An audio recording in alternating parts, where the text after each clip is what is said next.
1970 সালে যখন জাপান তীব্র গতিতে বিকাশের পথে এগিয়ে যাচ্ছিল, তখন ওই নতুন যুগে মানুষেরা ভূতপ্রেতের কথা পেছনে ফেলে এলেও ভূতপ্রেত মানুষের পেছন ছেড়ে যায়নি।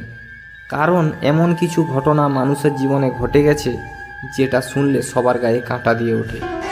এই ঘটনাটি কুচিসাকি ওনা, এক আরবান হরর লেজেন্ডের সত্যি ঘটনা, যার কারণে পুরো জাপান একটা অদ্ভুত আতঙ্কের মধ্যে ছিল।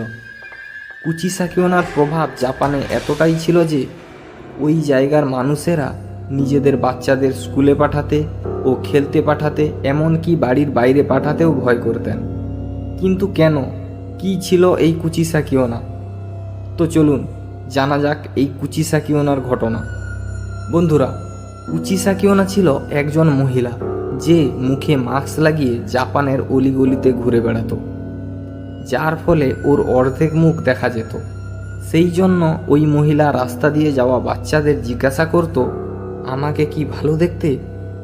আর বাচ্চারা ওর সুন্দর চোখ দুটি দেখে বেশিরভাগ সময় হ্যাঁতেই উত্তর দিত।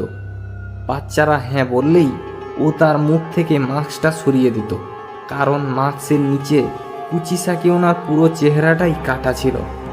ওকে দেখলে মনে হতো কেউ যেন ওর মুখটা কেটে দিয়েছে। আর মাস্ক খোলার পর কুচিসাকি ওনা আবার ওই প্রশ্নটা জিজ্ঞাসা করত, আমাকে কি সুন্দর দেখতে? আর ওর এই চেহারাটা দেখার পরও বাচ্চারা ভয় পেয়ে হ্যাঁ বলতো। তখন কুচিসাকি ওনা একটা কাঁচি দিয়ে বাচ্চাদের মুখটাও তার নিজের মুখের মতো কেটে দিত। আর অনেক রক্ত বেরিয়ে যাওয়ার ফলে সেই বাচ্চাদের মৃত্যু হয়ে যেত। কিন্তু যখন বাচ্চারা বলতো তোমাকে দেখতে সুন্দর না, তখনও কুচিসাকি ওনা সেই কাঁচি দিয়ে তাদের মেরে ফেলতো। তবে সব থেকে বড় প্রশ্ন হলো, কে ছিল এই কুচিসাকি ওনা, আর সে কেনই বা এমনটা করত? তো শুনুন, কুচিসাকি ওনা একজন খুব সুন্দর মহিলা ছিল। ওর নিজের সুন্দরতার উপর খুব অহংকার ছিল। কুচিসাকি ওনার স্বামী ছিল একজন যোদ্ধা, আর ও তার স্ত্রী মানে কুচিসাকি ওনাকে খুব ভালোবাসত। একদিন কুচিসাকি ওনার স্বামী একটা যুদ্ধে গেছিল, আর সেই যুদ্ধ থেকে ফিরতে তার কিছুদিন লেট হয়ে গেছিল। সেই সময় কুচিসাকি ওনা একা থাকতো, তাই তার সঙ্গে আরেকজনের সম্পর্ক গড়ে ওঠে। আর কুচিসাকি ওনার স্বামী যখন ফিরে এসে এই কথা জানতে পারে, তখন সে তার স্ত্রীর মুখ মাঝ বরাবর তলোয়ার চালিয়ে দেয় আর বলে, আর কখনো অহংকার করবে নিজের সৌন্দর্য নিয়ে?